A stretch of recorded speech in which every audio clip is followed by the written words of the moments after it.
Welcome back, everyone, to the Paladins World Championship, and welcome back to Dreamhack Atlanta. I'm Golden Boy, joined by Bitey, and joining us on the desk, first time ever, so glad I get to introduce this guy, Blue, Mr. Console himself. Hello, buddy, how you doing? I'm doing great. It's awesome. Yeah, so fun story about Blue, because you know I had to share it. Yeah. This guy, last year, this time, or I would say not last year, this year, back in January, I met this guy. He was in the crowd at the Cobb Center with a vuvuzela, okay? And whenever the console players were going on, this guy was yelling, he was screaming, he was going wild. He was there till like 1 a.m. watching all of the games, and now here you are. So you came into HRX as a fan, you met a few people, you worked really hard, and now you're here on the desk. Congratulations, buddy. I met you. That too. That's what did it. Yeah, I know. You're welcome. Actually, he's my child. I do tell people that he is my child. So, all right. Well, the reason why Blue's here is because we now have the Xbox. We have a specialist. Yes. We have the Xbox finals of the console wars, and I'm excited for this one because we get to see Onslaught return yet again. Onslaught, a team who's dominated for such a long time, and they're going to be going up against Vexed Gaming here. So, out the break, I want to talk about Vex. The reason why is because this is a team that is, Vex, I believe, has come to land quite a bit. Every time. Every time. But yet they keep falling short. What's going on?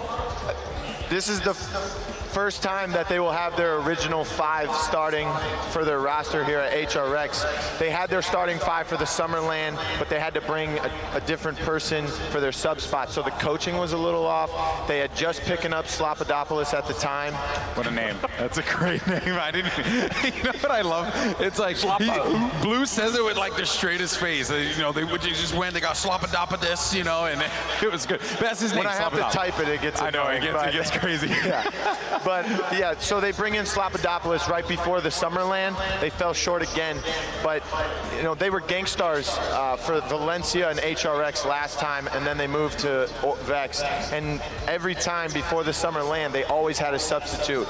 Someone had travel problems, someone couldn't make it, so they always had to bring someone. For the last HRX, they brought someone who hadn't played the game in 3 months. That's so hard to deal with. Like, anytime you have to bring subs to these international events, like, you need to rebuild your synergy and you need to just go a run for it. Like, I've even been in that situation too back in Valencia where we brought Z1 because Danny didn't have his passport straightened out at the time. So it's a real challenge trying to get those things sorted out at LAN when you're trying to just like, I gotta win. And it's like, now you got these other variables where you have to figure out how he plays, what he's gonna do, and make an adaptation. Especially a situation like this as well, right? This is a big competition, the biggest one of the year without a doubt. So for sure, you know, they're feeling better now that they're in a much more unique position, if you will, having their full roster here. Yeah, and that actually gives them their best chance they've ever had at a LAN is right now. Every hour I keep rethinking my own predictions, saying I don't even know who's going to win. This is the most tightly contested console wars that we have ever had. All right, well then, on your screen right now, you have Onslaught. Now, this team has basically been the reigning console wars champions time and time again. These guys are some of the best in the game, the best in the game. So if you are Vexed, you know that this is not going to be an easy matchup. Tell me about this Onslaught roster. So Onslaught has 2 people that have been to every single LAN in Skeppii and Wxnderful. Wxnderful's won the MVP at Valencia and the last HRX where he played for Elevate. He went against Skeppii at HRX, who was on Blight. But Skeppii's been to every LAN as well. He's got 2 wins under his belt, and he's got the MVP from Summer LAN. So they bring that veteran and that experience within those 2 players. And then they have xMiracle and Trensiq. Trensiq went to the Spring and Summerland with them. They were under the name Fable at Spring, and they fell short that time, even though they were the clear favorite to win. But Trensiq brings some new experience in as well. He was a newer player, he was a rookie, he made those mistakes, then he learned from those and he came in, and now Trensiq is one of the top front lines in all of console, and xMiracle is one of the top supports as well. They peel super well for him, and it's just like he's just having a cup of tea in the back line most of the time. He's having a cup of tea in the back. Yeah, but I will tell you, the most important person on this roster today there's 3 people out of all 4 teams. There are 3 people that will decide the winner of this LAN, and one of them is in this matchup, and his name is Hilltime. Okay. Why is that? What makes Hilltime such a valuable player in this game, in this series? So the reason why Hilltime is so valuable, when Onslaught was Fable and they lost the spring LAN, they had SoldierBot on their team. They would run the double tank with Wxnderful flexing onto that second tank, and it wasn't really working. And the triple DPS was kind of the meta, and Onslaught was really, really good with triple DPS. So they pull in Kuhlmatt, who's here now as a sub with them. And Kuhlmatt, when they run that triple DPS with him, you have Skeppii, Wxnderful, and Kuhlmatt running that. Kuhlmatt can run the hit scan and the snipers. Same with Skeppii, and then you have Wxnderful on just these outrageous picks like Sky, Saris, and Moji and Ruckus, and it's just, he just dominates. So are we going to see emoji? We are not going to see emoji. Okay. Unless someone's feeling a little spicy out there. What about Sky? We're going to probably see Sky. Really? Yes. I wouldn't be surprised. I want to see some Sky. You know, she always has such a hard time getting into that PC meta. Like, I've tried. I lost some tournaments because of it. I remember. It's rough. But she's got potential, and maybe on console she'll just shine out. Okay, so here's, Sky is high risk, high reward.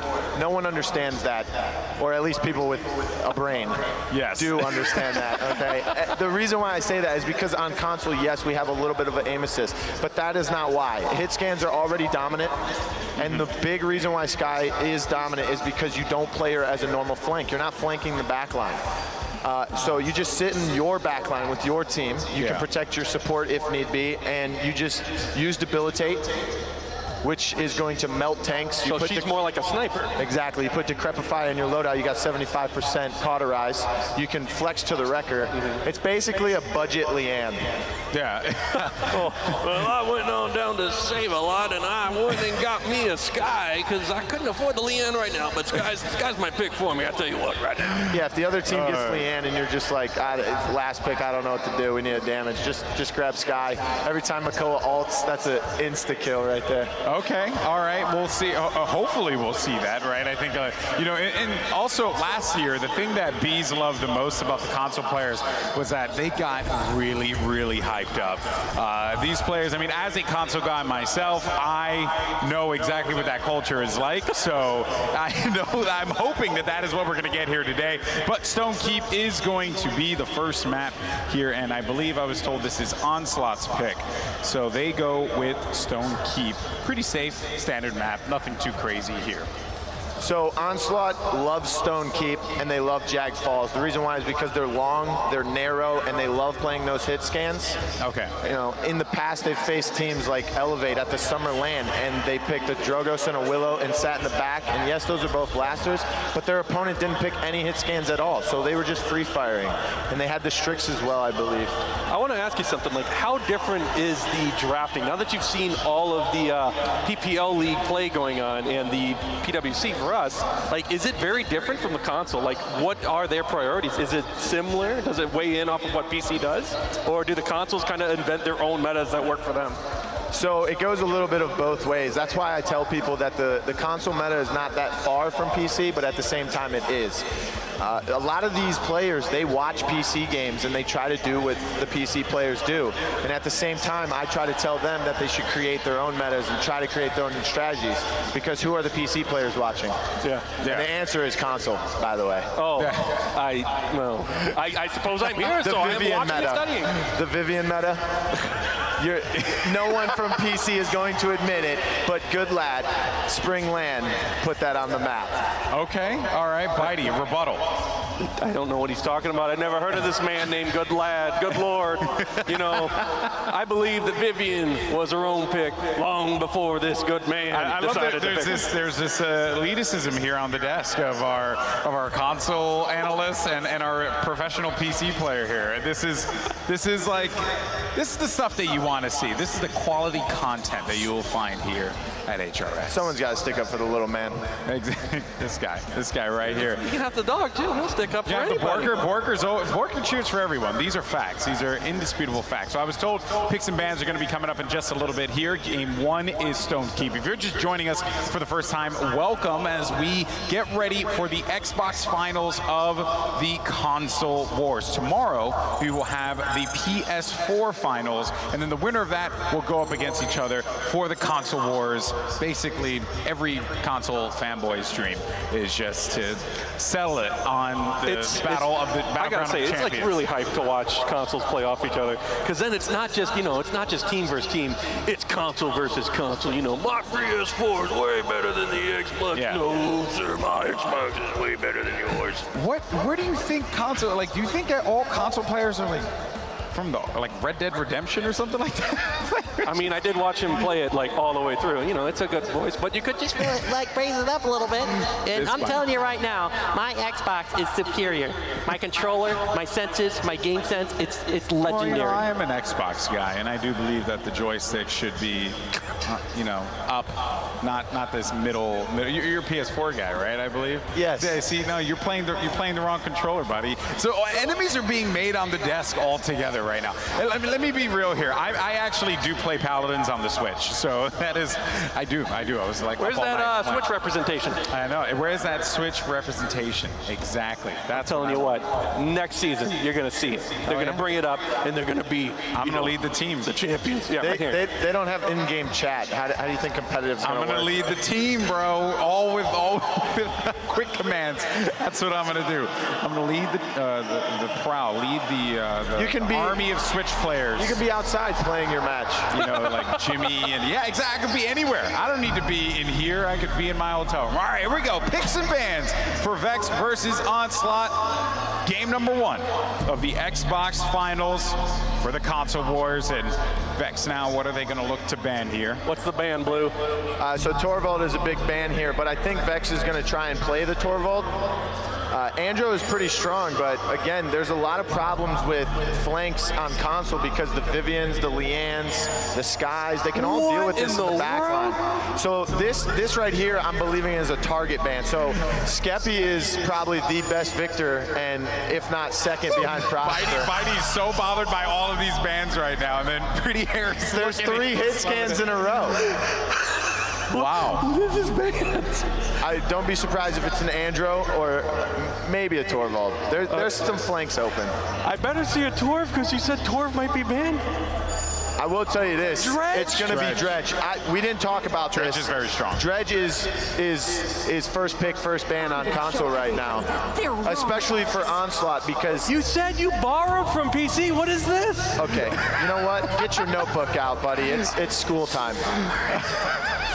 Pop quiz. Oh man, Blue, pop quiz on me. Well, the Talus gets picked first here, Blue, and it has just been a lot of damage. It's basically just been damage priority. This whole time has just been nothing but damage. Exactly. That's what console is. It's a burst meta, just like PC, but damage is rule. It is like a normal team. There we go. Now there's a classic pick I can get behind. Fernando on any squad really brings the team together. And look at this. Is that Navi or Nip up there? Maybe SSG? That's looking pretty solid to me right there. I'll tell you what, Blue. Onslaught, they're more like a PC team if you had to compare them. The reason why Dredge was banned is because Wxnderful is just disgusting on the Dredge, and they don't want the other team. And sometimes you do want a target ban, right? Grover? Oh my, this is it. Tell me about it. Tell me about it. Grover is probably one of the best. He can heal 3 ways. Praise be the tree, people. That's it. Spam it in the chat with the space whale. Spam it in the chat. Reach for the sky! Okay, all right. Willow squeaks her way through. I'm feeling Onslaught's draft. It's looking real by the book. Oh, who do you think's going to win overall, though? The PC team. Okay, well, Onslaught is having a pretty clean draft here, and That looks Vexed so good. trying to put it together right now. I mean, Bringing out the okay, the ruckus. All right. So this is the reason why Hilltime is going to be the reason why they win or lose this match. With the Kuhlmatt, they run triple DPS too much. They're not able to flex that second front line, and if they do, it has to be wonderful. But he feels more comfortable on the damage now. So drafting this Naaaarrrrk, I know the Hilltime is going to be that tank player. All right, you know, we got through some crazy drafts. The order's all out of the place, but look at this. This looks like a pretty okay draft right here. Seems like Bitey's very Finally, satisfied. they came back around, and look at Vexed, you know, obviously the Talus first, I don't know what that's doing, but you could have put it at the end, maybe. Who do you got winning this one, Bitey? The NA team. The NA. Okay, Blue, who's winning this? I've got Onslaught, and it's going to be a 4-2. Oh, you went for the whole, okay, good, I like that. All right, well, let's see if it shapes up that way. Guys, it's time for the Xbox Finals. Let's send it over to your casters. You got Vox and Pretty Hair. The console war is so damn much, man. I mean, that death segment was a riot. That draft was a riot. These games are about to be insane. I cannot wait to see not only this game, but the rest of this set and just the rest of this bracket. It's going to be so fun. I mean, those fans, brother, It's going to be spicy. I mean, what else do we expect? This also plays a little bit like we did it. We did some console playtesting to get the servers up and running, banning Sky and Talent away from Hi-Rez Wrlde or Skillshot Wrlde every time. You're absolutely right. So I guess we're kind of clued up to that, but I mean, the Vivian ban, the Sky ban, this is so out of what I'm used to that I can't wait to get into the depth of it. Absolutely. Onslaught's draft is certainly looking a little bit mirrored. It's certainly not in the PC priority order, but at the end of the day, I mean, these are going to be solid picks. I mean, Buddy said Fernando's something I can get behind. Literally, I think that's a good strategy to take into the realm with Fernando. He's got a shield. Get behind the boy. To get behind him. You know, we don't see a lot of players doing that right now. But Fernando plays a bit more like a flanker. When we do see that kind of defensive Nando play coming on through, it is kind of useful. But hey, we're getting into the game and stuff, and the talents all look pretty similar to what we see on PC. It's kind of nothing out of the normal. We have got Naaaarrrrk coming in and playing the Fortress Baker Ashe, so that's a thing which we're used to. But look at this, setting up on the high ground. Onslaught trying to take control. They want to put that Willow up here because they know they're going to rain down damage. Not Mary Poppins, it's Skeppii time. He goes down first. Welshmania comes in with the first pick. Talus, he finds two. He's looking for his third. He hits the spray. Vexed Gaming off to a roaring start here. Onslaught's Ying is the only man left standing. I will take some BM with my console set, please. I am fully appreciative of that. Welshmania setting up Rune of Travel goes down. Just looking to get some dismounts going on right here because Vexed, they're currently sitting at 50-60% capture right now. If they can stop the Naaaarrrrk from getting close, they can burn down Fernando easily before she gets into contest. You know, I gotta say, console really has evolved to the point where you are gonna see this Drogos be effective. You can see these projectile characters be effective with the tracking, especially on a character like Talus. I mean, it's just lights out from these players. Oh, these players turn into headshot machines right there, and it just doesn't matter for Onslaught to try and get back in. Vexed Gaming, they pick up the first objective right now. 1-0 in just under 2 minutes, which is a very good time in game for them right now. They're gonna be looking for conversion. Now, they have burned some ultimates for the capture. Well, really just the one that was charged, right, which is Dragon Punch. That'll be up relatively quickly. Looking at Onslaught, the power ultimates are what you're looking at, and you want them to be up and available for you. You're looking at things like the Immortal and the Faithlight, and especially that Illusory Rift. I mean, that's only sitting at 80%. It's very slow charging for Onslaught. Vox, one thing that I'm a little bit concerned about is normally we don't see this Talus take off until, rounds 2, Well, that's because 3. he's got legs, not wings. He's usually on the ground.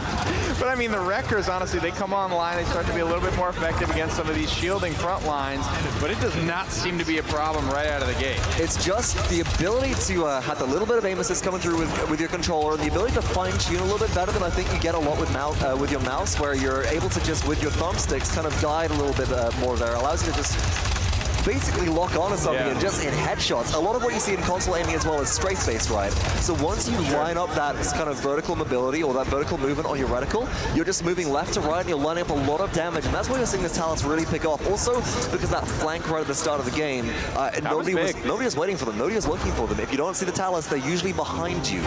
That's a big part of it. 3 ultimates spent for this little hold here from Onslaught, but Vexed, right out of the gate, they're going to push this payload all the way up to the primary choke. They're basically basically in striking distance. One more victory in any of these fights will spell a conversion. There's an Immortal coming out trying to dissuade this Dragon Punch, but it barrels through all the same. Too far away, but 2 kills go to Onslaught right now, so Vexed Gaming are on the back foot. They do have ultimates available to try and hold, but again, they're all going down, and I think that's actually a bit of a good victory right there for Vexed Gaming. You can see them disengaging, and Slopodopolous just takes the spill. Goodness, that's a mouthful. That's huge for Onslaught for sure. They spend their big Immortal, and they do not slow the Dragon Punch down, but there's still 4 other ultimates available. And this is a team, I mean, in times past, they would absolutely run through Vexed Gaming. 4-0s, absolutely stomp this team out of the building. But Blue mentioned this is the first time they're having their full, complete, including sub/coach position filled with the 5-6 guys that they want to have at this event, and it is certainly showing. See, yeah, I got 5 seconds left in the push right there, Nick, and it is showing apart from the fact that Grover gets picked early. That's your support out of the way, and without that sustainability, Vexed Gaming are going to struggle to try and get this push going through, but Naaaarrrrk is very low as well. Onslaught might be taking a spill here. Look at all those headshots as Slopodopolous finds one. Not a shot missed there, but Slopodopolous will fall. Wxnderful takes credit for the kill. 21% on true power, but that's not the cooldown we're worried about. We're worried about the overcharge here. Overtime expiring out, and it will be the successful defense. Close, but no cigar there. What a great start to the round, but unable to close. Nice triple kill from Skeppii there right at the end to be able to close it out. And that's one of the things which we've remarked about. And let's talk about why we're seeing a bit more in the way of blasters. It's a combination of 2 things. It's one, players for a long time have reported that aim settings feel better at LAN, right? That's something which they've been saying, whether that's because they're at LAN and they're just hyped up on energy and caffeine and nerves and everything is one thing. But also, we recently had a fundamental change in the way which aim systems actually work in our game, Nick. We introduced things like the precision setting, so players have a lot more fine-tunability of how their aim systems work, and from what everybody's been saying, this makes blasters much more viable to play. Let's take a look at some of these charts and what's going on the screen right now. And, there is a... So, we are seeing the Illuminate come through on Miracle. There is no stealth champion available on Vexed Gaming right now, but people forget that, you know, Illuminate allows you to see further, right? So it's technically a kind of foresight, and, you know, the more foresight you have, the more good you're going to be doing, the more damage to kill. I can't wait to see where you go with this one, buddy. I mean, you managed to get yourself in and out of some situations there, but I don't know if even you can come up with an excuse for it. I think I'm Slopodopolous my words right now. And this one, there it is, 3 kills for Vexed Gaming yet again. And they come out on top despite an 11 streak coming through from Skeppii. That's the really curious thing right here, is that Skeppii gets a couple of big shutdowns, but the Talus is still doing Talus things. And that's kind of it, right? You're not shutting down the damage dealers. You're getting the tanks out of the way, and you've got to deal with these DPS. Feels like it's warranting the first pick here. Wxnderful will find an entry frag for his team to now get back onto the objective and closer to where they want to be. They want to get this Willow back onto the high ground, but right now they just have to fight from below. Trensiq takes down the support for the enemy team here. Vexed Gaming 72% to now 87 and climbing north of 90. Onslaught may have just flipped. Uh-oh, Welshmania goes down. Here comes Onslaught with the Immortal blocking out all that damage. Trensiq's low, trying to chase down Wrlde. Even trade, but here's a Hexafire from Slopodopolous combined with an Assert Dominance from Ash, and that'll shut down Onslaught entirely as Vexed Gaming appear to have taken back control. Damage for days and days and days. Skeppii tries to get up into the phase flight, spread his wings and learn to fly, but not today. Grounded there by the 6 guns Ruckus. Body block it. The shield goes down. Vexed Gaming capture the payload. You know, I think if there wasn't any body blocking going on there, if that shield hadn't gone up, that might have been an overtime reset touch right there. So Vex playing a little bit on the wire. Right. Coming right down to the edge there, but Onslaught still on the back foot once again. 2-1, 7 minutes and 30 seconds into this game. Vexed Gaming are starting to get some ultimates charged back up again. Where we saw them stagger last time was when Grover got picked. If they can avoid Lexi getting picked early on into this kind of push and just keep the Grover out of sight of this Willow, then they might have a good opportunity to try and get this one going through. And that wasn't ferocity, right? That was just Grover scaling damage. I think it was just plain old scaling there. My question to you is, do you expect this Grover to continue to be as effective in the late game as Hi-Rez comes online, or is the fact that Death and Taxes and Brand are already on the floor, is it as bad as it's going to get? This is one of the few maps where Grover is actually super viable, because you can fight entirely in the keep, and Efflorescence Grover heals everybody entirely within the keep without you needing to actually break or make line of sight with a Leon, for example. But right now we're at 90% of the contest. Inara's respawned. Here come the Illusions coming down from Onslaught. They're trying to hold on Illusory Rift as well. They're burning ultimates to try and stop Vexed. You can see it, 122 on the clock, but so close to conversion. I mean, one slight misstep here from Onslaught. is going to cost them yet another point on the scoreboard here, and a 3-1 lead would belong to Vexed Gaming, but don't count your chickens before they hatch. There's plenty of ultimates for their side to get this one through. It's just a question of, is this worth popping ultimates for to go up 3-1? I mean, they've already burned Dragon Punch several times to try and make their way through, right? Welshmania burning a little bit backwards. And you know what? I think it might be, but only if it's the right ones. Okay, which ones are you looking for? I'm looking for, honestly, Dragon Punch again. Just get rid of the Naaaarrrrk, right? And even though that gives Onslaught capture advantage in the next round, that's exactly what they're going to do. They're going to look for this Naaaarrrrk. They're going to find this Naaaarrrrk. Well, then it goes down in trade, but will it be enough? There it is, Wrlde manages to trade himself without life. We'll see if it's ended up to be worth it here. The defensive response will be quicker, but Vexed Gaming not even going to give the opportunity to Onslaught here. It's a 3-1 victory, and I think we're all feeling a little bit stunned. And here's the thing, right? They burned just the Dragon Punch. That means the Vexed Gaming still have every other ultimate in the tank to be able to go through and try and get this point capture win. Critically, if they burned a lot of other ultimates, they might not be able to go up and bat against stuff like the Faithlight quite as easily, or the Immortal. They wouldn't have that Hexafire, which was critical to the point retake last round. So when I'm looking at the ultimate economy, right, I'm looking at what's the least amount of stuff that they can burn in order to actually get a result. I'm looking at the most effective ult to hit the gas pedal on, and what better one than Dragon Punch, although they did also end up using that Whirlwind as well, just the extra sustain. But Lexi's sitting on a morale boost 3 right now, so that's going to charge up relatively quickly. That is quick, and Yiuii will be able to get there as well. Trensiq, interestingly enough, trying to match the Strogos, I guess. Picks up a morale boost 3 of his own. Slopodopolous taking so much damage, way more than I think he accounted for early on. There's the Hexafire, but it is hit by the brick wall of Immortal. Skeppii finds the first kill of this engagement. Slaughter's just up, but not out. Beautiful. True power locks him down. And I love that as well. Just burning the ultimate to make sure you confirm the kill. 600 damage onto a target for free. Now on the objective, here comes the overcharge. Damage ripping through into an Naaaarrrrk. She's not going to last very long. Welshmania finds one. Can Trensiq be picked up as well after they find a double kill? Yes, they will. And it's 78% with comeback mechanic for Onslaught. Vexed Gaming are back in control, but how long is this going to last? And it's these double hit scans just bringing the pain here. Talus and Ruckus, so much damage that Onslaught Champions ending in us are just struggling to push into, man. And Skeppii cannot command this high ground for the life of him. He has his Fate Flight, so he might just have to make his own. Uh-oh, watch out. Cauterize is coming through. Lexi in a bit of trouble here. And Naaaarrrrk's back on the objective. Somebody's got to get in to burn them down, but look at that Leon rotation. That's what you need as Wxnderful finds 2, and Trensiq cleans up a 3rd. Skeppii finally able to get something going here as well. Big damage, and he's just simply not afraid. 190 health to his name, pushing fearlessly forward. And this is a big moment because this is where the Onslaught are going to be able to go on the offense for the first time in this game. And now we get to see, can Vexed Gaming switch gears effectively? Can they hold the defense here, or will they simply fall apart? Oh, somebody check Buddy's heart right now. It's a 3-1, or it was a 3-1. Now it's a 3-2. Gonna have to see if there's some SK Curse coming through right now for Vexed Gaming, as they were in control. And now Onslaught might be able to push this one through, as you said. Critically, I'm looking at the Willow to enable this. Up in the air, she is such a big threat. And if you can have all this open space to be able to push and equalize, the only thing that's really going to shut her down is probably the Ruckus ult. Yeah, I mean, we've seen that come out a couple of times today. The Hexafire not on the board currently, and won't be for some time. Slopodopolous takes a spill there early and often. This payload is bearing down. The final choke point here that they're really worried about is right above Wxnderful's head. What kind of spill is a Slopodopolous spill?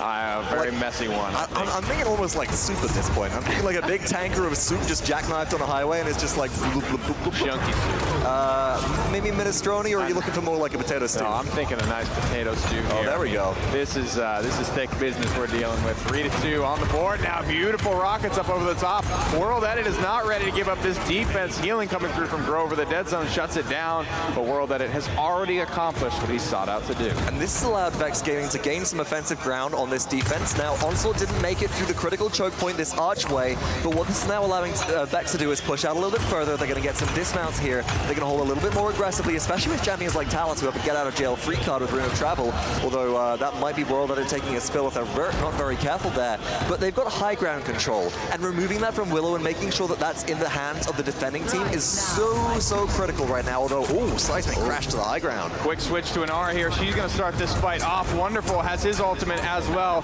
He's trying to plow his way through this Ash shield, but it's just so tanky early on. Talus flanking successfully. Miracle goes down. The response time is just not there. They eventually take Welsh down, but it has cost them far too much of the front line. 2 more go the way of Vexed Gaming, and without spending much Fox, it looks like they're going to hold this defense for now. And what was critical there, it was a really nice setup from Onslaught. They had the stun, they had the follow-up right there, but more importantly, Vex had Talus behind enemy lines. You take out that Yiuii, you cut the sustain, and Onslaught's composition, which relies on being healing sponges with the Fernando and the Naaaarrrrk, just gets shut down.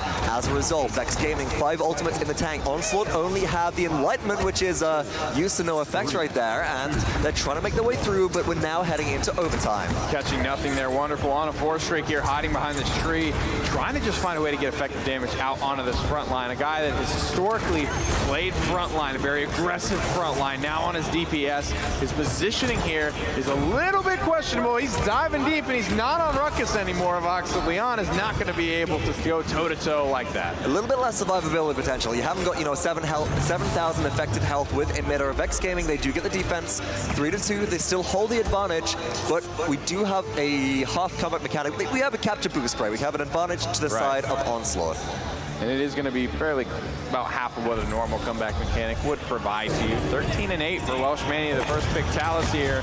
A big moment, but Wrlde at it, hitting some large man style shots here. Rockets up over the top of the Fernando shield. Foul brought some beautiful fire spit.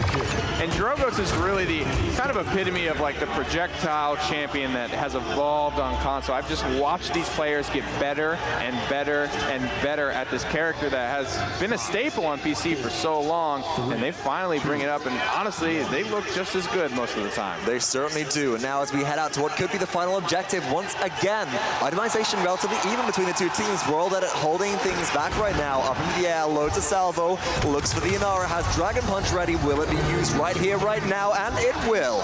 There it is, coming through now, wanting to swing for the fences here. Just barely gets the turning radius locked down. There it is. Hilltime will be the first to fall here. Welshmania goes down as well. This is a 1-for-1 exchange so far. Well, Wxnderful still here, is applying the cauterize. Fayflight has dropped right now, so down on the ground is Willow. That's not a good position for her to be in so low. And Vex Gaming, if they can continue to control the high ground with this Drogos, they will have the advantage right now. But it's 34% for Onslaught, only 21 for Vex, and they are looking to try and lock things down with a Hexafire and Talus before they try and commit.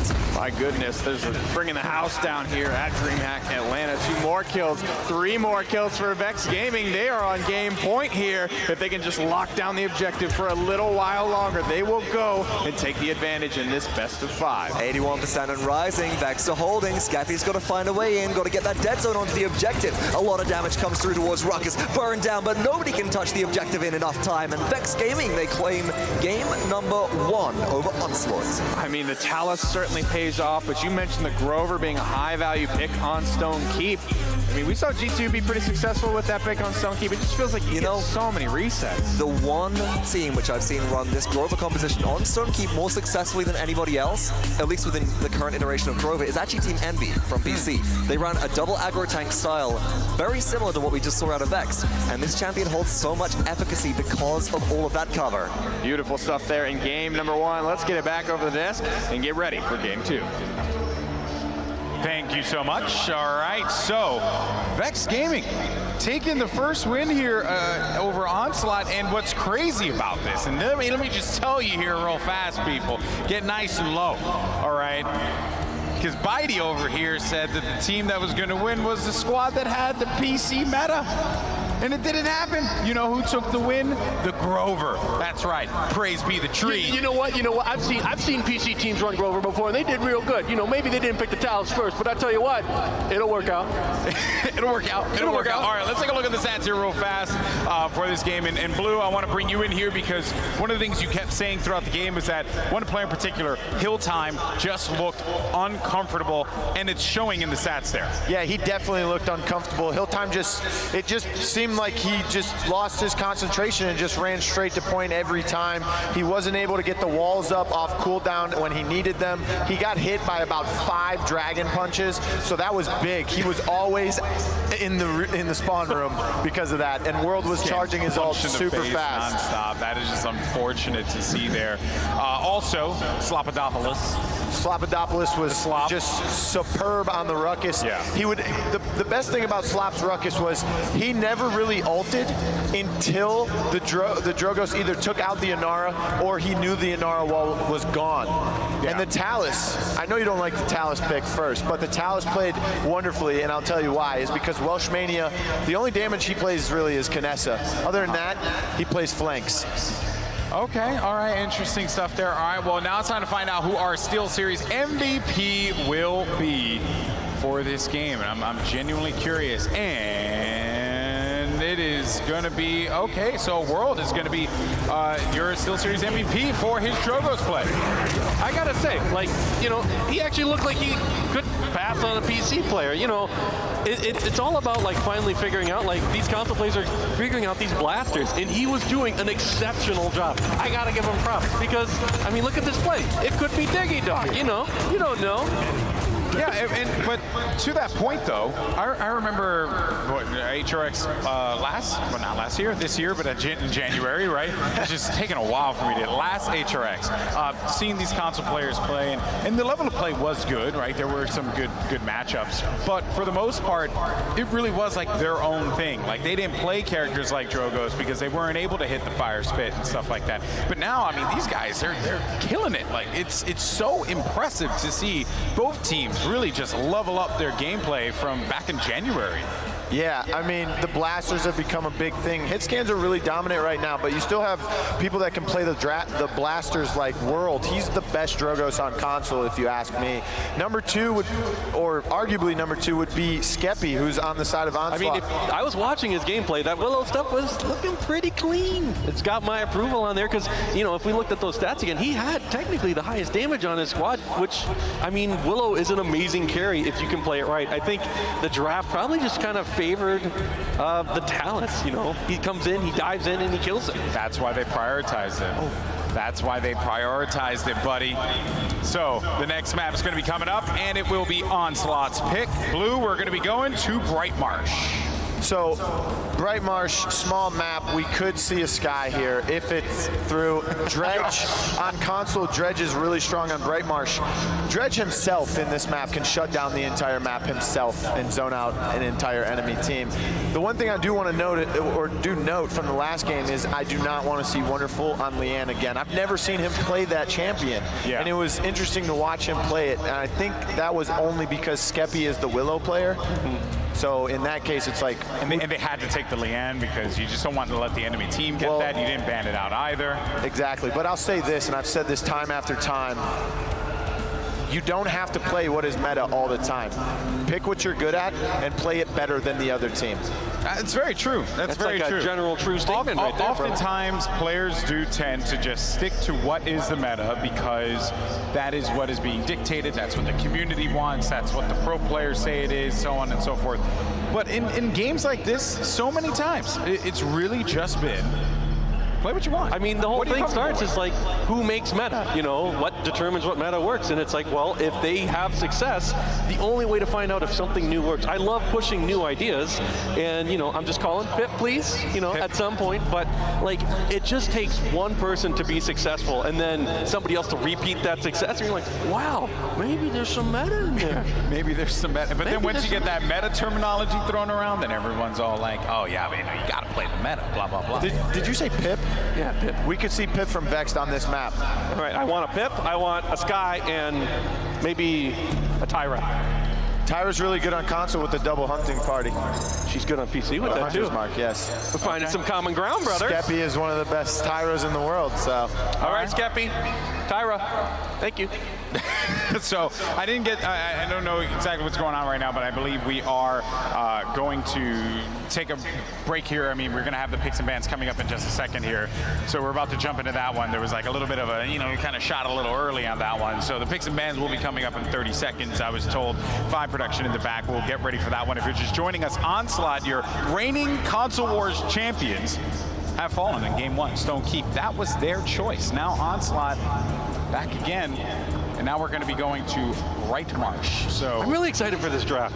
The draft, I feel like, was the best like part of the whole thing. You know, like everyone was going nuts for it. Everybody wants to see my reaction on these picks. You know, I'm just really curious about what they're going to be doing. You know, It's just, the picks were a little crazy. Look, the overall lineup was perfect. Yes, It's the it was order just that you're coming the out. first bands were like, wait a minute, what's going on right now? Okay, let me ask you this. Now, if we get a PC draft versus a console draft again, are you going to pick the console one this time?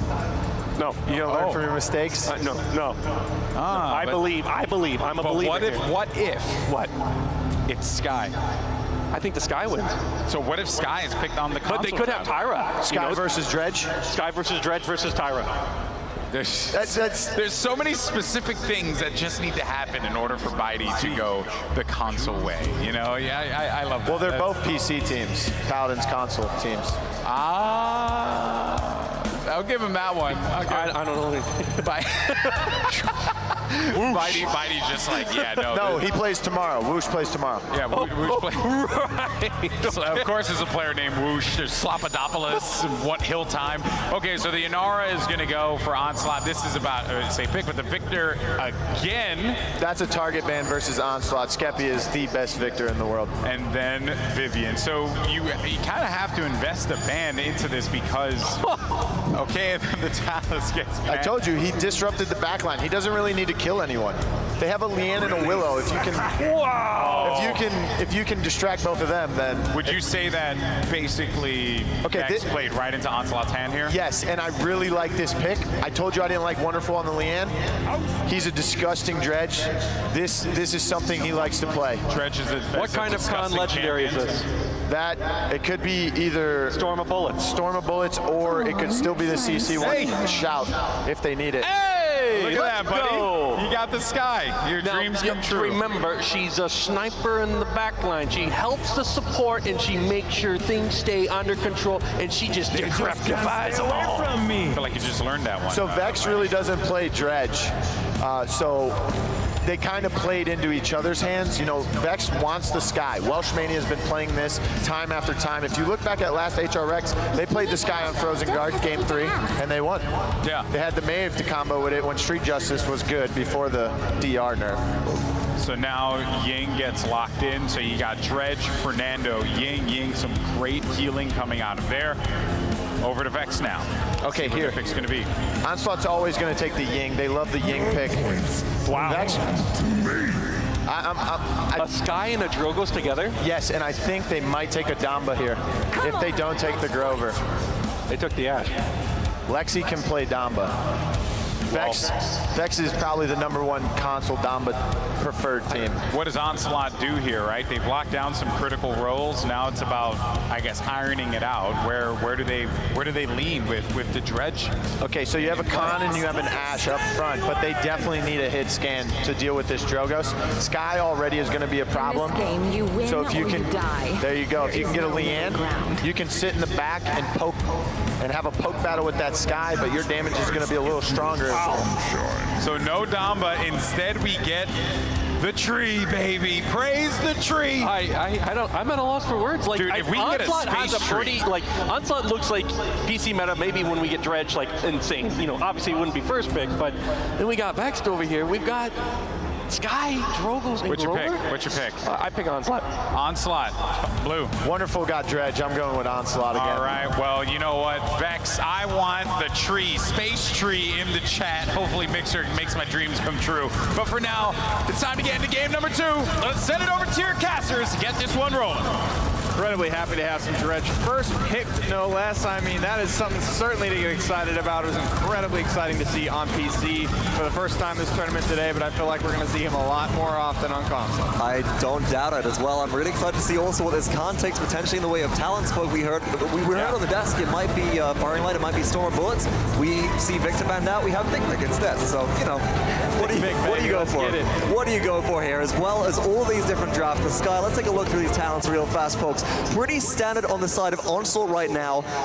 It is actually Storm of Bullets, though, and Debilitate coming through. So as predicted by Blue on the desk there, we'll see how Vex really play out. But Wxnderful is going to start off by trying to miss the Scuttle spam all the way through, but is also playing the Scuttle Dredge as well. Look at those reload spams here, locking off a lot of angles to begin with, and that's allowing Onslaught to get some early capture as they do pick up First Blood. First Blood will go to Skeppii. So much damage pouring out of this Dredge.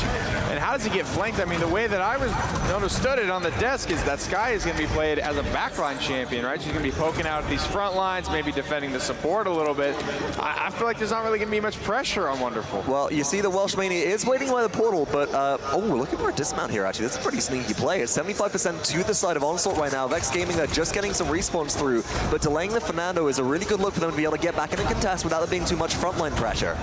There it is, knockback shot coming out from Slopodopolous, trying to hold down this objective 1-for-1. Welshmania and Wxnderful will simply trade out in the back look at that as well. That's what you're going to see a lot more of, I think, with Dredge. His damage can come through pretty delayed at times, so he might have already exited the battlefield before it's time for him to pick up his kill. On the objective, you know, this Fortress Breaker Ash is actually kind of battling pretty well. We see that the kinetic burst resets for your Siege Shield are really critical in matches like these, so just have as much shield uptime as possible. Up and available, not right now, because it has been charged. Dying out again, Vex Gaming trying to stay alive. There's the barrage, but here's the Dragon Punch trying to lock him down. First of the game, Skeppii, ice in his veins, won't even pop the Enlightenment. He knows he's got this one, signed, sealed, delivered. Wxnderful on the objective. He has put the pedal to the metal. He's ripping through everyone. Dredge with a double kill. Dredge charging his ultimate very early on in this game as well, and I love it when Dredge just gets to hit the gas pedal and start pumping reloads into the ground, baby. That's so fun to watch. And this is what Wxnderful has been doing. We saw a little bit on PC of Diggy Dog kind of flexing, going, all right, I can throw a barrage out, maybe a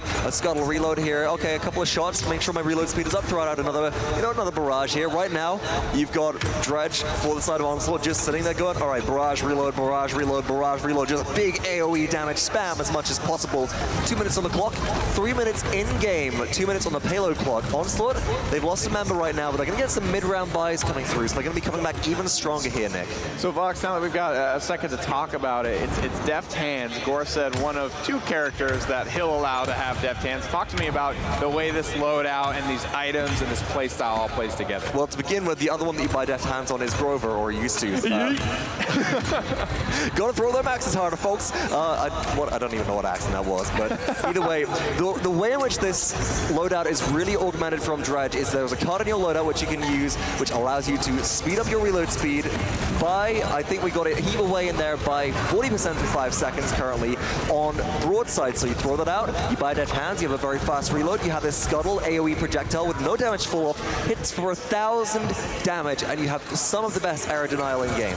My goodness gracious, we're seeing that come through in a whole lot of ways here. Mr. Dredge having a big impact. So are these headshots from Welshmania. He's getting into the back line, mixing it up with Sky. It looks like we'll just be able to be bailed out. I thought we were going to see a turret outplay right there. I swear, I thought we were going to see a repeat of like North American PGS from almost a year ago at this point, but no.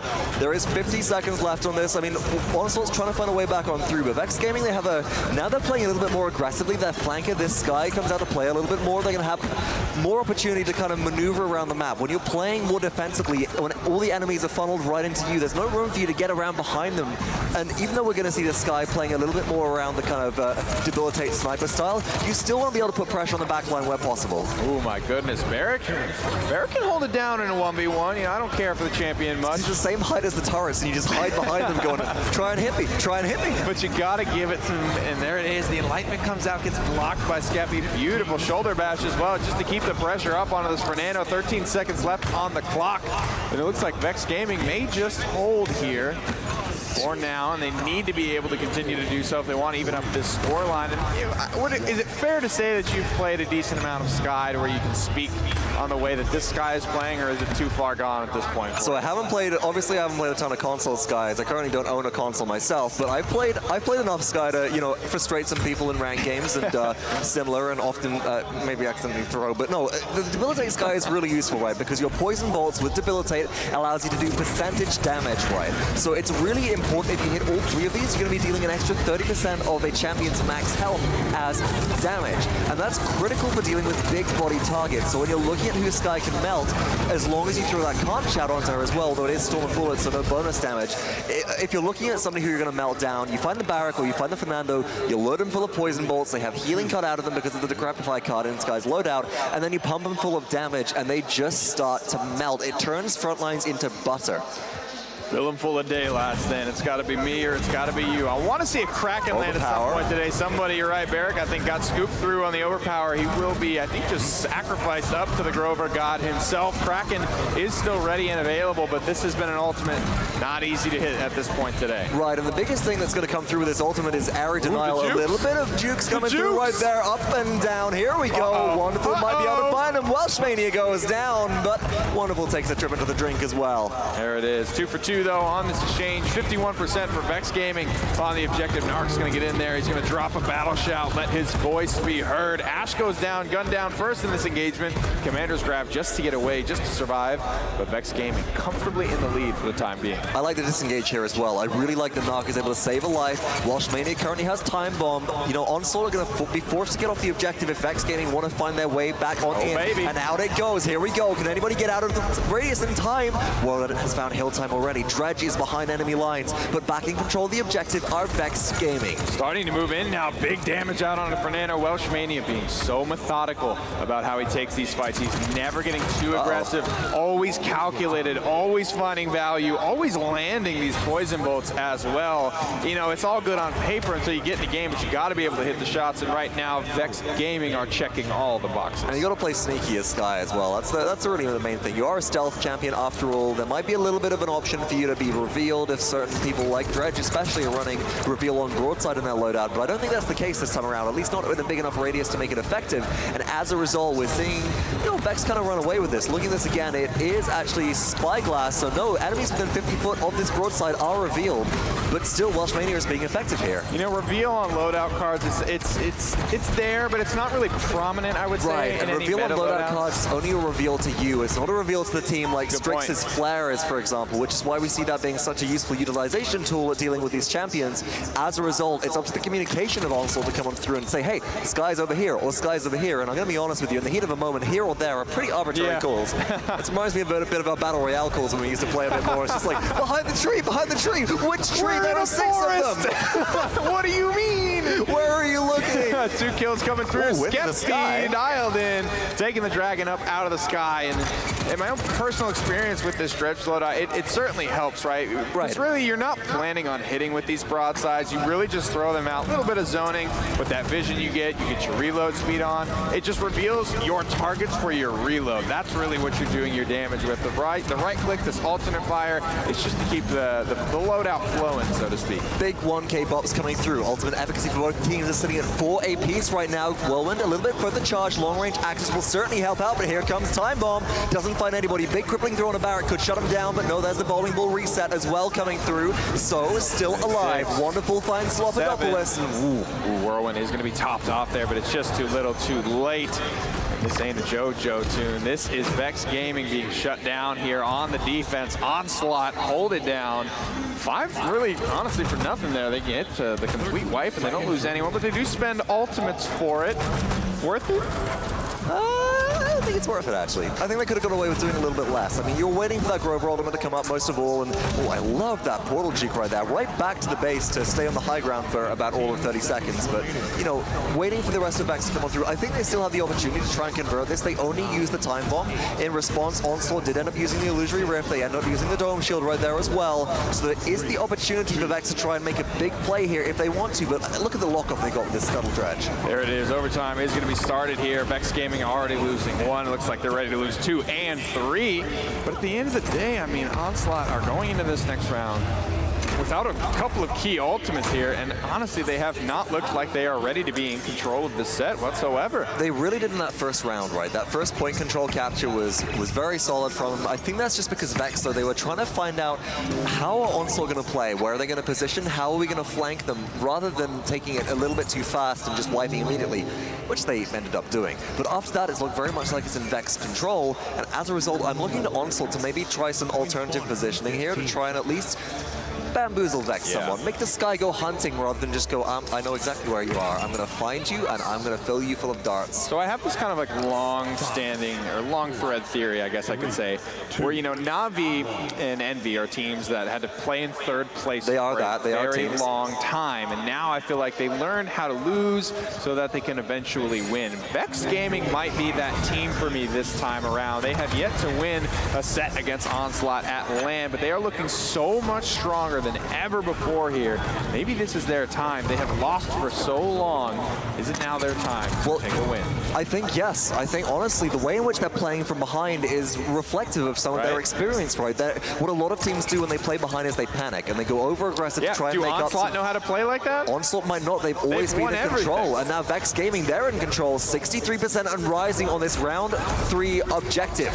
Angles being locked off. Vexed Gaming still have 3 ultimates in the bag, and the Dragon Punch is ready and waiting for a Frontline, and it's gonna be Barrack if they can hit it, but no, that turning circle. There it is, but Vexed Gaming, I think they accomplished what they set out to do there. They grabbed the objective. They will retain 30% charge at the end of the day, and so just right back to the races here. Vexed Gaming looking pretty good. Coming out of the gate strong as well. You saw in that SSG nip set, a lot of times, you know, these teams are getting skunked and just held in the defense at ground zero. This is really good for Vexed Gaming to get that momentum started early. And now Vexed Gaming, one of the things we didn't see from them last round was a really big commitment of ultimates, right? We only saw the time bomb come through to try and get a big push and a big few kills in a row, but now, because they can win the game from this, they can really start to go in hard. Hilltime does find Slopodopolous, so after the Whirlwind has elapsed, so already one ultimate not used to the best of its capabilities, and everybody from Vex is on the retreat. I mean, probably 10% HP there, if not less, maybe even 5. Fernando just barely bailed out of that situation. Onslaught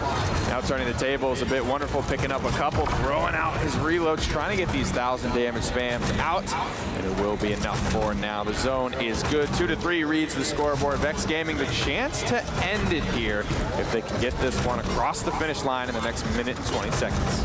And now Vex do have to be mindful that Onslaught do have a couple of ultimates ready for them. They got the Kraken, which I don't think we're really have seen at all being used well so far this entire day. I don't think it's been hit. But they do have Dome Shield, and also they will be charging the Immortal for Fernando relatively quickly. That's the big one for me right now, because if they try and initiate too hard with the Toxic Time Bomb from Sky, they're going to be kind of skunked because of the Immortal, and here comes Dragon Punch. There's the Immortal. Where are you going, Wrlde? There's nobody for you to kill. There it is. He's taking a wide route, though. No. He's going to loop around back into his team fight. I believe the Kraken comes out as well. It does zone everyone away from the objective. Wxnderful gets 1 kill before he exits stage left. 40 seconds on the clock. I don't know if Vexed Gaming are going to need all of it. Remember, this is the game. If this payload crosses the finish line, that's going to be game 2 going to Vexed Gaming. Can they finish? The Fernando is back, but the damage is too much. Welshmania finds Trensiq, and that's the Debilitate Poison Bolts. 2 games in a row go the way of Vexed Gaming, and they're currently looking at potentially taking this set. This is a big deal for Vexed Gaming. Never winning a set on LAN before today. They are poised to strike at last year's or earlier this year's champions. Wxnderful and Skeppii have something like 5 MVPs from these console wars tournaments across them.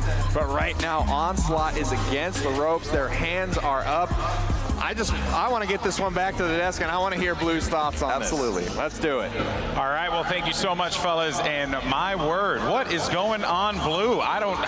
This has to be a communication problem with Hilltime. They picked Hilltime up, who played for Baldy Bunch in the PCL, and they've been practicing with him for 2, maybe 3 weeks. This has to be a communication problem. If I'm Onslaught, this game 1, there was some roles that were not. Yeah, some uneasiness with the roles. Exactly. Yes. Game 2, everyone's playing what they're supposed to be playing on this team. Wxnderful's doing his job as Dredge. Skeppii's on the Lian. I didn't really like the Lian, neither did Bitey, with the Dredge pairing, but Lian was picked because there's a Drogos on the other side.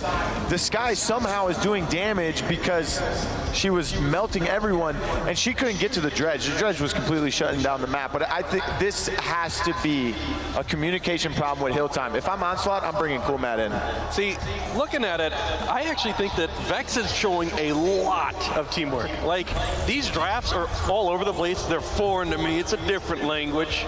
But what I do see is Vex is really synergizing with their play. They're actually working together. These ults all come on the same timing, and they just kind of work together in a way that gets stuff done. Both of these drafts look clunky from a PC professional player's opinion, but if you work them together as a unit, technically it can work. You got Dredge, he's trying to do some stuff. You got Leon, she's trying to do some stuff. Well, clearly Wxnderful did his job, right? I mean, you know. Well, look at both of them. It's true. Wxnderful and Skeppii both were laying down a lot of damage, which Wxnderful was confirming a lot of those kills there. So, you know, clearly getting that on the board. But yes, I do think you're right. I think it just comes down to the synergy. It's we were talking about this before. Play what you want, right? Play what you want and make it work. And clearly that's exactly what's going on right now, Blue. Exactly. So Onslaught had a really good draft for the map Bright Marsh. The reason why is because they had Leanna take care of the Drogo. She doesn't need to do anything else. Her job is kill Drogos. After that, they have Barrack, who is the best front line to shut down doorways, and Bright Marsh has a lot of those in tight cornered spaces. And then you have Dredge, who can just shut down everything on Bright Marsh. And they weren't able to do it. Hilltime and Trensiq, both front lines, most deaths on their team with 10 apiece. And I think it's because Trensiq has to step up. Trensiq is trying to do too much, and that's because Hilltime, there's a communication problem, or he doesn't feel comfortable at his first land or something. Yeah, maybe something clearly is not working out there, but let's find out who our Steel Series MVP is for game number 2, and it is going to be the man, the myth, the legend, the sky, the Welshmania. Brother. I gotta say, like, if you think about it from an alternative perspective to logical drafting, you got the bomb, that's an execute. You got the grab, that's an execute. You got the punch, there's another one. Literally, they've got 3 things that'll just take out squads. So, in a theory, I guess if you just want to nuke and blow stuff up, this kind of works. It just ends up like, oh, nobody can do anything, and I keep getting, you know, man down because of a pick, because of a bomb, because of a grab, because of a punch. Like, eventually, you're just going to have the man disadvantage, and I think that might be more of what causes this entire thing to lean in their favor. The synergy plus that execution. So essentially, you are staggering those spawns, right? And I think, you know, that is a valid strategy that we've seen across a multitude of titles, right? Staggering spawns, never letting anyone to really engage a fight 5v5. Have that fight go in maybe 5v4, 5v3, or whatever the case may be. Luke? Exactly. I think the best part about Sky being in that draft was that the tanks on the other side were 2 of the biggest shielding tanks there are.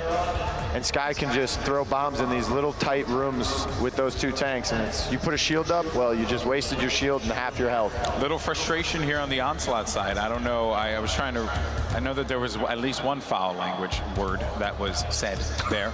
But I saw it on screen. There's some frustration, visible frustration, as they should be. This is a squad that has dominated the console space, but times are changing here, folks, and it could be Vexed's time, a team that has faltered time and time again here in the LAN environment, and we're going to Jaguar Falls for game 3. Look at these scores. Solid, clean, 2 4s, right by the book. I tell you what, that's a good game if I've ever seen one. So I said this when Stone Keep was being drafted. I said Onslaught loves Stone Keep and Jag Falls because they're long, narrow, and hit scan heavy, and they're down 2-0. So what do? They go to their best map. They lost Stone Keep. Well, that's their second best map. That's their second best map. Okay. Now they're bringing out the Jag Falls. Okay. Maybe they subbed Kuhlmatt in and they're going to run their triple DPS here. That could be a possibility, but I don't know. I mean, Vex are just rolling on a high right now. It's clearly looking really, really good for them. But now it's time to go into the picks and bans for map 3. Jaguar Falls is the battleground. The bans come through. Vivian.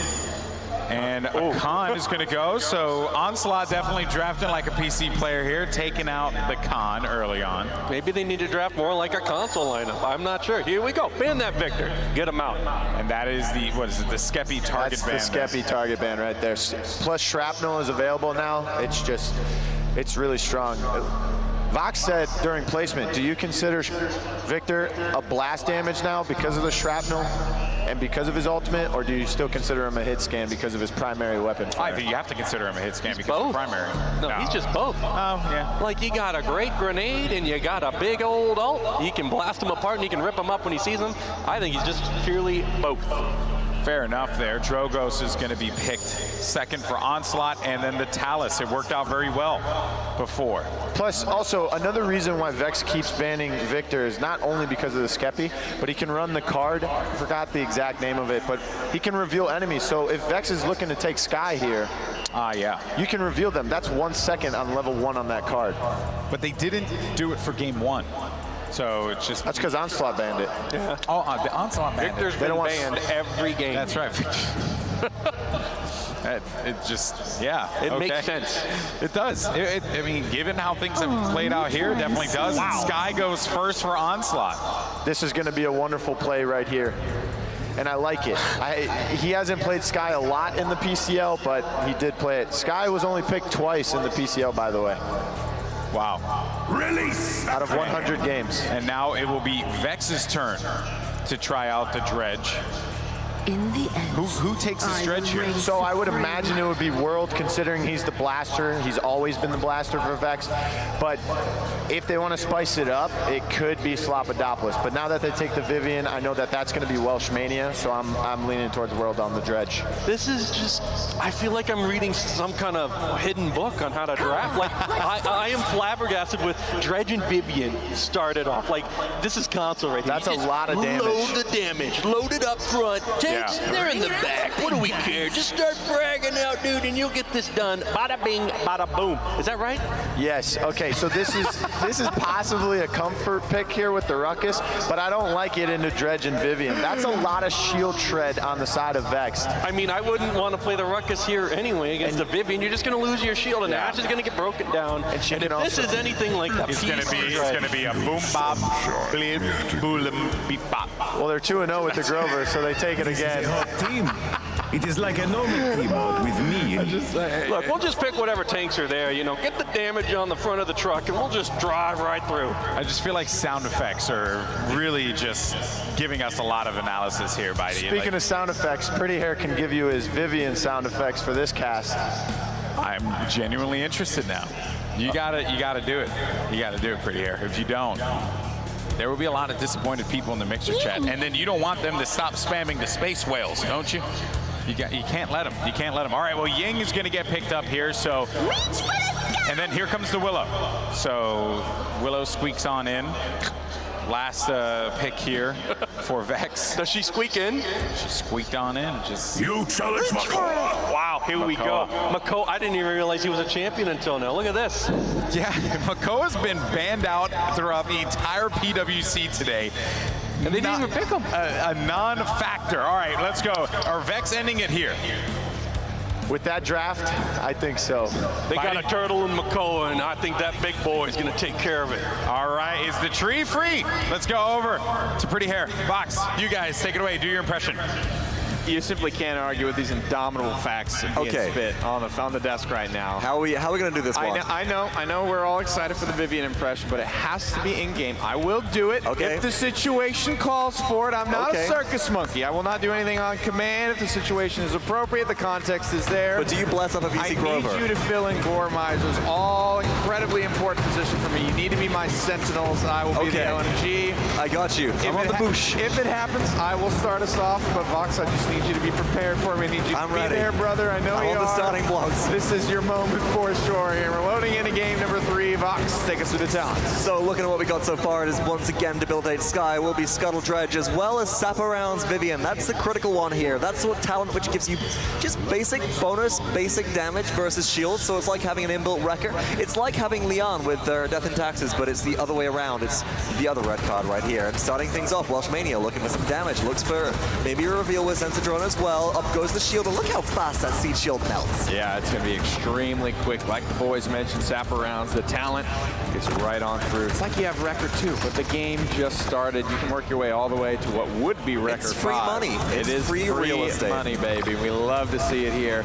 Early pressure on the Wrlde, though, on the dredge. He's struggling. He's going to get his heal, though. He's going to continue to put out some pressure. There it goes across the way. Wrlde connects, and now he's just going to be dumping out these reloads into Ash. A double kill for Dredge. And it was a nice shot with Dredge open right, but it wasn't enough damage to really be able to secure the kill. And one of the critical things about Dredge is that you can build into a loadout, which allows you to heal when you're in proximity to your portals as well. So not only do you have this efflorescence grove and this constant throughput tick of healing, but you also have all that healing coming through from looking at this as well. You know what? Dark bargain. There we go. I need new glasses, Nick. Maybe with magnification on them right now. There it is. Just an easy way to keep yourself sustained. Dredge, you know, fairly tanky as they go. He's got a couple of loadout options for it. Difficult to just run up to him because the closer you get, the more dangerous I feel Dredge becomes when you don't have to gamble about whether or not you're going to land your damage. I mean, this character can really just start to pop off. A lot of damage pouring out from the Abyssal Blaster here. What a pull as well. And he's going to manage to go down, though. Unfortunately, Willow will be credited with that kill. So far, it's 2 minutes on the payload push right now, because that's right.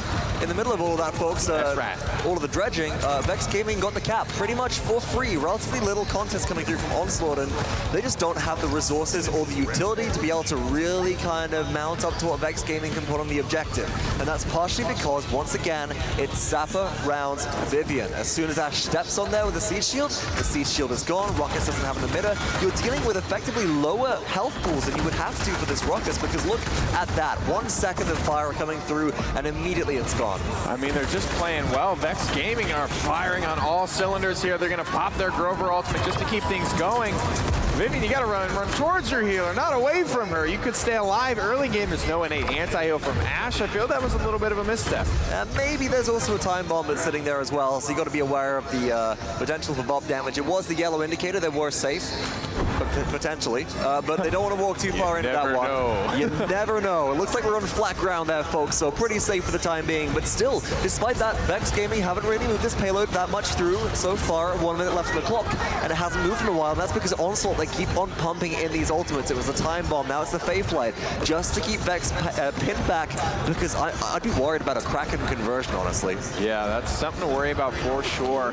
And when you have a couple of CC options, is a Dredge Anchor or something like that enough to confirm a Kraken, or would it have to be like preemptive Kraken pull into it? I feel like realistically, if you're looking to use this Kraken, you're placing down the Kraken, you're trying to Dredge Anchor somebody in, but it's really the zoning power that it brings rather than the kill potential up front, because you're looking to just make people, force them out of the area that you're trying to contest. I don't know, man. The duo of the deep sounds pretty good to me. Makoa and Dredge. Dredge Anchor, I mean, the synergy is just there. It's ripe for the taking. It's got to happen. Wrlde at it. We need some lore in here at some point as well. I want to know why it's called a Dredge Anchor, whether that's just because you dredge the depths with it, or because maybe Makoa is just like... from his ship. You trying to set up ship in this reef? No, this is mine. Nah, son. No. Get out of here. There it is, though. The defense. Oh, a little bit surprising right there. Close, actually. Yeah, you're right. It's like the fight is actively going Vexed Gaming's way as that defense holds. Pretty much, and I think part of that was because the grouping for Vexed Gaming actually came around peripherally on the push. It was through face, that right-hand side when they're pushing, and they lost the tank that was on the objective. And that's critical because everybody else, you have your other frontline up there. I think it might have been the Fernando who's just trying to buy a little bit of space, put that shield up, make sure that they get the damage up to the high ground, and in response, easy takedown. But I mean, this is just Skeppii trying to find a way in. Big dead zones coming through, but it's not enough to deal with the objective pressure. The old lineup, instant replay showing off a little bit of the moves there from Skeppii. He looked pretty good on the Willow. Game number 1 there, got the commendation, the stamp of approval for Mr. Bitey himself on just the believe desk. 5 in the loadout as well, so Skeppii's relying on a lot of snowballing right now. Skeppii wants to get these kills, wants to get the eliminations, and no better way to start that off than with Fae Flight, Nick. That is a great way to get it going here, up in the air, but everyone, they just hide indoors. They get in the bomb shelter. Oh, here. it's raining. It's raining damage. The air raid sirens is going off right now. Skeppii's not able to find a lot of damage, but he's keeping everyone corralled inside for now. Dead zone's coming up in a couple of seconds, and that's where he's going to look to burst somebody down. Double kill there for Slopodopolous. It's finally Onslaught getting something going here. The Makoa landing shots, looking for his 4th. He won't get it. Narc steals away the killing blow. Really importantly right there, Onslaught, they now have the Sky back, but one of the really important things about removing that Sky first is we talked about how Debilitate does percentage damage of max health. When you're Ancient Rage, that's a lot of damage that this Sky is potentially dealing. So if you manage to remove this pick very early on, you have a full free Ancient Rage. But right now, that's not even necessary because it's 93% of Vexed Gaming. Out comes the Whirlwind. All the healing's coming through, and Dredge just locks off the angle of entry. The headshots ringing through on his Makoa as well. Vexed Gaming are taking a lot of damage from Wxnderful Sky. This is a guy that I'm just used to seeing hyper carry these games, whether it's on Emoji, whether it's on Asteris, whether it's on the Frontline. Traditionally, it's going to be the Frontline. But Vox, I think we got to go in here with Yiuii, sir. This is serious play-by-play coming through for Vivian right now. It's the only way to do it. It's the way that Welshmania wants to get it done. He finds 3. That makes the killing spree 36%. Vivian is very unique in that she can actually charge her ultimate while her ultimate's out. And this man is just going to walk it down mid. More and more for Welshmania. This is going to be Vexed Gaming with the onslaught. It's the triple kill. Vivian just popping off down the stretch. Won't get the Quadra. Willow gets dismounted. Out goes some Seedlings, forcing a little bit of movement right there. But look at everybody corralled in the base Onslaught. They got to find a way out of here. They got to get their Ashe out. But they can't because they've got no assert dominance. It's just the time bomb, and that might not be enough to lock things down. How can you walk out into this so much damage? There's the time bomb. Get out of that just for now. Off the objective, but there's so much time left on the clock box. Even if this doesn't go Vexed Gaming way, they have plenty of time to spare. Dredge is alive. Looks like they're going to back off for now. But the kills keep coming through. Skeppii cannot get it done. He needs to confirm one of these kills. He finds Welsh in the back line, but on the payload, still being contested out. Ashe is the sole survivor. Please tell me the dead zone went down before that actually happened. Uh-oh, here comes Kraken. A lot of damage. There goes Sky.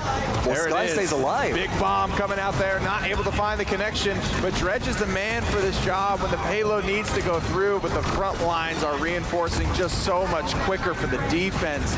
Like I said, though, so much time still on the clock here. Welshmania is back in action, shredding through these shields. Will he be able to get it done? I don't know if combat mechanic is going to be enough here, Nick, because of all of the damage that is coming through, and Vexed Gaming slided on thanks to a dimensional link, taking that contest out of the way. This is looking scary. I mean, we talked about can Onslaught play from behind. I don't think they have ever felt this much pressure. Vexed Gaming, it is really, really close to being complete. They cannot let off the gas now. Big triple kill from Slopodopolous. This round, INAP instant replay. He gets 3 boys under the dome shield there, and he manages just to go to work with the cannon there. Dredge and the Dredge anchor, the duo of the deep, as we have so kindly coined it here, has looked phenomenal through the first 2 rounds. Oh, and he's running the Angry Crab. I love this card. Rampage, you gain 40% movement speed at rank 5 this card for 6 seconds after getting an elimination. Do you know how long 6 seconds is in Paladins? That is an eternity. That is a long time. You are a very angry, fast turtle. And if you can chain together a couple of Dredge angers back to back, I mean, again, elimination in there, you are doing a lot of bop. But right now, it's Onslaught going aggressive. Ashe dives into the back line. Dredge isn't finding much pressure. Slopodopolous is still alive. But such a great job from Vexed Gaming just to absorb all that pressure. Still grab 15% on the objective. That's big, though. Slopodopolous cannot get the Ancient Rage out. Here comes the Whirlwind. No dead zone available for 2 seconds. Dead zone has got to be big damage raining from above. Skeppii finds 1. Skeppii looking for 2 here. Comeback mechanic is in play, so Onslaught are capturing extremely fast this time around. Lexi stayed alive for a second there. Is just about able to get out on this Grover, so still in around the point of contest. What a slam dunk coming through right there from Ashe's Onslaught. Set up some aggressive zoning. 1 to 3. They do have combat mechanic, but on the objective, there was an Ancient Rage. There was. Yeah, debilitate Sky, huh? Not for much longer there, Sky. Percentage HP damage. This looks like it just might be Onslaught's point to lose. 99% to 18. The comeback mechanic is in play, and for the first time on Jack Balls, they're going to get it going their way. And now Onslaught, we get to see how they're able to push. That's been one of the big things that we've seen about a lot of these teams, that sometimes if you go and you make a defense twice in a row and then you get the push coming through, the team that's been on the offense doesn't necessarily have that coordination to go and swap immediately to go, no, we got to defend here. We can't actually go and push people. We've got to stay around and stop the payload, and as a result, we might see some damage coming through, but Vexed Gaming, they want to say something about that. Certainly will. Wrlde finds 2 minutes on the clock now. The zone comes through. This is something I know Buddy's going to love. He wants these guys to continue to put pressure. Do not give them an inch lest they take a mile. Skeppii gets pulled in. He will go down on the Willow, not being able to find his way back out. And a nice little shortcut back to safety. I love that. I love it. Was that it's a fun animation. The whole kind of poop when you go at the top and you just jump up. Poop. It's a pretty useful thing right there. Just able to get you to some high ground ledges as well. And that's one thing about Jaguar Falls, not Frog Isle, which is really critical for Dredge, is you've got these catwalks which Willow can flutter up to. If Dredge can match that, you've got a really good point of vantage to be able to kind of just rain down Hellfire from, but out comes the Whirlwind once again. Vexed Gaming are trying to hold aggressively. Wrlde find one, Slopodopolous with another. Big flank here. A double for the Dredge. There it is, walking it down mid. Wrlde finds 3, Welsh gets 1, and Slop finds the 5th. 5 for nothing there. Ultimate's not being spent here too often by Onslaught. They're holding on to absolutely everything. Do you expect that to just be the case for the rest of the round? I think they have to, right? Because Onslaught know they have combat mechanic. They've got... You're not getting a payload push at this point unless you get a crazy series of events going on. And if you do, it's probably going to be from a set of neutral kills where you take Vex by surprise. So Onslaught at this point, they're probably better off to hold things in the tank, not end up using any ultimates unless they want to maybe try and force a Whirlwind, or an Immortal perhaps could be a good one out of maybe the Fernando with a good Sky Bomb. But beyond that, they're just going to want to keep things in the tanks, get ready for the next round, reset, and it looks like they wouldn't even have the opportunity to consider using ultimates. Fireballs connecting here. All the damage from Dredge finding a home. Things looking good for the defense here. Vexed Gaming have transitioned well, and that's not something that often you can say, right, when you're on offense, and then offense, and then offense, and all of a sudden you have to shift gears, go to defense. Wait, Vex are on defense right now? We'll see a lot. It wouldn't seem that way, but yeah, Vexed Gaming doing a great job shifting their focus and learning how to just deal with this fight blow for blow, and Onslaught not making nearly any progress the entirety of this round. And I think part of the reason they've been able to shift around quite so well is because they are playing so aggressively. They reset the fight, and then they just push out. They push Onslaught back into their base, and it's the same old story. They're not playing true defense right here. You know, it's really hard to root against Vexed Gaming, as at this point, they've been together for so long, playing in so many events, haven't missed a single one, haven't won a single set, but yet they stick it out. They continue to grind, they are continuing to improve, and now they are primed to take down the favorites at this event. This would be, I think, the biggest upset the console wars simply has to offer. And it's a remarkable story because Vexed Gaming hasn't been all sunshine and roses the entire way through. There's been a bit of internal conflict, some players getting sick to death of their roles, and a lot of roster swaps and role swaps coming through internally just to try and figure out what's going on here and get everybody comfortable. But, you know, seeing, again, this healing come through on the Grover has been a really big point in this game so far. It's providing so much sustain. Onslaught need to find a way to shut it down and shut down these resets. Fayflight might be the one to do it, but again, everybody just runs inside. Yeah, great counterplay this time around. Naaaarrrrk first taking down Wxnderful. He cannot stay alive any longer.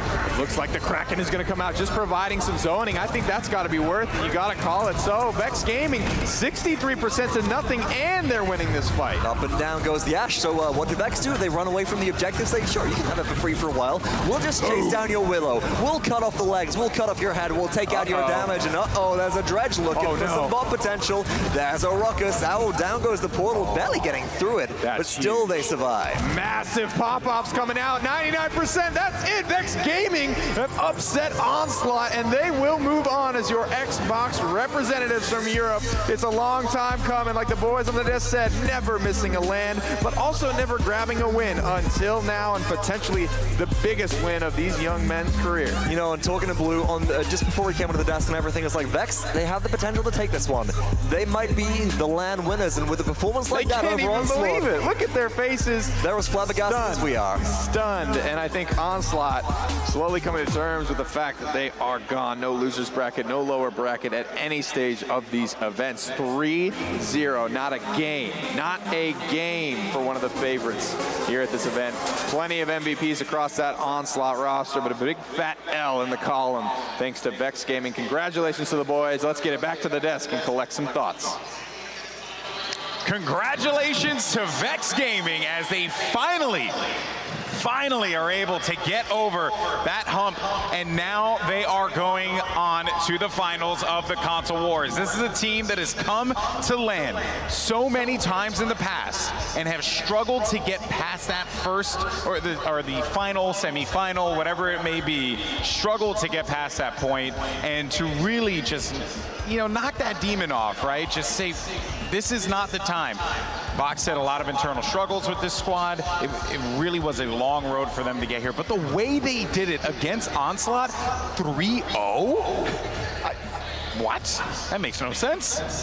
I mean, Blue, that makes no sense. Blue, please. You're the smart one. You're the console guy here. What's going on? Here's the thing. Coming into this, I said Vex legitimately has a shot, and they brought their entire roster. They didn't have a sub, and if they did have to play with a sub, which would have been Yiuii, they prepared for that. Yiuii played 10 games in the PCL season. 10. They were not playing around. They said, if we're going to have a sub at LAN, we're going to have a sub that is played. They were prepared for the worst there, but luckily the best is what's happening for Vex. They're moving on. Let's take a look at the stats here. The Access Replay post-game stats, and we have a, you know, I would definitely say, like, Skeppii, he certainly was a shining star for that Onslaught team, consistently putting in a lot of damage, consistently playing that role very well. But then you have Vex Gaming, and everyone showed up there fighting. You know, I just don't think the Sky pick is working out. Honestly, it looks like it's about on PC. She's got a few limitations. But on 101,000 damage, though, and you're telling me, like, she went 5 and 15. It's fluffy damage, you know, big numbers, big plays, yeah. But truthfully, like, the hardest thing about Sky is trying to get in to confirm your damage. Like, you can put all that damage out, but if it just gets healed right back up, you're gonna have a hard time going in there anyway. But to me, what really stepped aside here with Vexed's teamwork is it looks solid. Their defense is solid. Everything about what they did looks like it could be on a PC team. Like, they look like they have practiced on what it takes to actually win a game of Paladins. Blue, your thoughts? I mean, you talk about all the damage Sky put out, but it's just trash damage. It doesn't mean anything when you're going 5 and 15. I think that was the name of my band back in high school. Garbage Damage. Garbage Damage. That was the name. 5 and 15. So, I agree. You know, I've talked about this numerous times with a lot of console players. They're always telling me Sky is really good because you run Debilitate, you have the Cauterize, and I tell them all the time, guys, in my opinion, Sky's not as viable. Her escape is invisibility. So you use Illuminate, but you don't even need to do that anymore. Well, let's find out who our MVP was, presented by SteelSeries, and it is going to be Wrlde. Makes a ton of sense here. The Dredge was dominating. It didn't work out for Wxnderful in the previous game, and then Wrlde was like, oh wait, I feel like this, let me show you how it's done. It's my turn. Triple kill, double kill. This is you validating your Dredge pick. Like you were saying, it's going to be a monster. Technically, Wxnderful did a great job. I mean, he did the damage on it. That's true. That's true. I shouldn't take it away from this is really about like just playing together properly and showing like how to play as a solid unit. Especially at the end. What we saw. At the end as well, right? Remember, like he had the Kraken. He was able to throw down that Kraken. It really separated everyone because you just don't want to get caught in the middle of that. And then that really dictated the conclusion of that game there and allowed them to be able to close that one out. Crazy stuff, guys. Crazy. It's a CC ult, not a damage ult. It makes people move. Yeah, exactly. Crowd control. That was the name of the game there. But we're going to go to an interview in the back with Vex, your champs. Let's see what's going on with them. Gentlemen, a deep breath, a big congratulations from us here. Onslaught are those guys that have put you out of so many of these console wars tournaments. How does it feel to finally get one back at them? Feels good because obviously we've been together for so long, we stuck together. We always come to LAN, get first rounded, so come here. You know, I give you guys a huge amount of credit for sticking together for so long. I think that is incredibly admirable for you to do. It's been a long time coming. You finally get this win. What made the difference this time around? I think we were just more prepared than go on, you can answer this. Well, no, it's just in the past, every LAN we decided, right, we'll copy PC meta, we'll do what they do. This LAN we just decided, screw it, we're console, we'll play console. Grover Sky every game. It works. You know, that ties perfectly into my question for you guys, which is, tell me about this Grover, tell me about this support success, because we've seen Yiuii be so strong throughout all of the PC land, and then to see a Grover come out on console and just sweep the board over Onslaught. I feel it's just like the way we played, like decided to play, running at them, Grover, like AoE close range heals. I feel like we've just... And so you think overall then that just shifting towards what you're comfortable with matters more than anything else? Well, we only changed it like a week and a half. Like scrims were going okay, and then we changed it to like just running at them, and it went really well. So we were like, oh, guess we'll try it. So I think a lot of people agreed that just how decorated that Onslaught roster is. They were one of the favorites to win this tournament. Now you guys taking them down. Who do you have your eyes set on in the finals? Because traditionally Xbox is the platform that is going to take home the chip. Do you guys think you can bring it home for the sticks? Well, we're confident. We've been scrimming Flashpoint pretty much daily for the past 2 weeks, 3 weeks. So we'll prefer to have them in the finals because Yiuii final. Do you think you just understand them better and you could have a better matchup against a scrim partner like Oh yeah, definitely. Yeah, definitely. Because we know that draft inside out. Elevate, we're a bit clueless about at the moment. A little bit harder to read. We can learn from tomorrow, so. Sure, well, you have to do your homework, guys. Again, huge congratulations. This is a big win for the Vexed Gaming boys. I'm so happy you were finally able to grab it. Congratulations to you, and we're going to throw it back over to the desk. Thank you. Thank you. Thank you so much, fellas, and congratulations once again to Vexed Gaming. They want that EU final as the night closes out here. Everyone's, you know, we still got some Smite games going on. I think they might be going to around 4 o'clock in the morning. So, you know, and also another huge update, by the way, for any Smite fans that are watching Paladins here. United, PBM and the boys, out. Eliminated from the Smite World Championship. I don't know if you know, but I used to cover Smite a little while ago. It was kind of like a thing I did. Space Station's gone too, right? Yeah, so Space Station's gone too. Team? That's right. That's right. Space Station. I'm sorry, bud. NA's just getting a bad rap here, baby. It's. I believe. HRX never. Yeah. HRX never goes the way of North America. You hate to see it happen. The event keeps happening here, but it's just not working. Anyway, well, let's go ahead and take a look at the PC bracket here because we had some great matches today.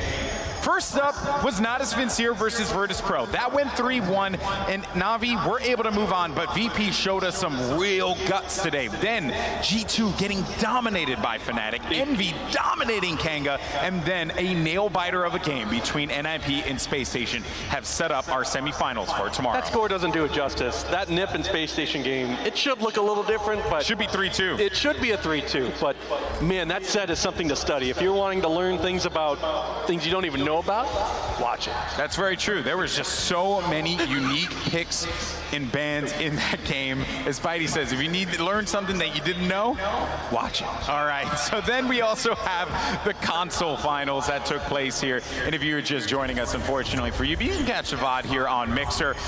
It is going to be Vex 3-0 over Onslaught. But tomorrow is the PlayStation 4 finals. Flashpoint versus Elevate. Vexed Gaming says they want an EU final, Blue.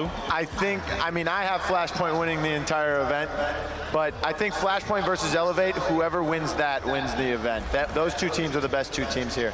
Wow. So PS4 is going to take... I think it's a little biased. No, I don't know. This is not. I mean, I had Onslaught beating Vexed, and I had Onslaught going to game 5. He's always right. Yeah, you have really proven yourself to be quite correct a couple times here. But as an Xbox guy, I'm going to disagree. So that's why you're on that side. That's why I'm hosting. Right? Yeah, that's why I'm hosting. Whoa. Keep it separate, buddy. Borker, protect me. All right. Highlight of the day here, guys. What was it for you, buddy? The SSG versus NIP set. There is just so much back and forth brawling between those two. I mean, you could just watch all the sets. You got Diggy Dog, you got HRX, you got everything going, and there's just so many plays between those two. You gotta watch it again. Yeah. You know, there's so much to learn from those players. The defense from both teams, the aggro push, I'm gonna get up there and you're not gonna get out of your spawn, brother. That's exactly what I want to see. Spidey is basically just auditioning to join the WWE. And as a wrestling fan myself, that actually makes me pretty happy. So there you go. I don't know if you know, I mean, I hate to brag here, but kind of know The Rock, so I think I could shoot him a call. Actually, probably can't. Blue, what about for you, buddy? For tomorrow, or for today, sorry, my top moment was not Vexed winning, but Vexed dominating. 3-0 against possibly the best team on console, and you're defending Summerland champions. Yeah, very true. Vex dominating like that, awesome stuff. For me, the highlight always is coming here to HRX, interacting with the Smite and Paladins communities. Always a pleasure, and as well as the Dreamhack community. This has been such a sick event, and I'm going to go and enjoy it. There's some indie games that have my name on it that I'm going to go and play. I'm going to play some Realm Royale. I'm going to drag my wife because she doesn't want to do any of this, so she's going to I'm going to force her to come play some video games with me. It's going to be awesome. My brother's here. I'm going to hang out with him. Overall, I had a great time. This is an amazing event for me. If it's not like that for anyone else, then I'm sorry. Is there any PS4 versus Xbox games do you want to get farmed in? I don't know. I don't know if we want to handle that one, Blue. Let's save it for the finals, brother. All right. So that is going to do it for us here. HRX Day 1, Paladins World Championship Day 1. If you're itching for some more high-res action, you got Smite going on. You got Rogue versus Rival, versus RNG going on the other side. That's going to do it for Paladins here, folks. We'll see you tomorrow for some more awesome games. Check you next time.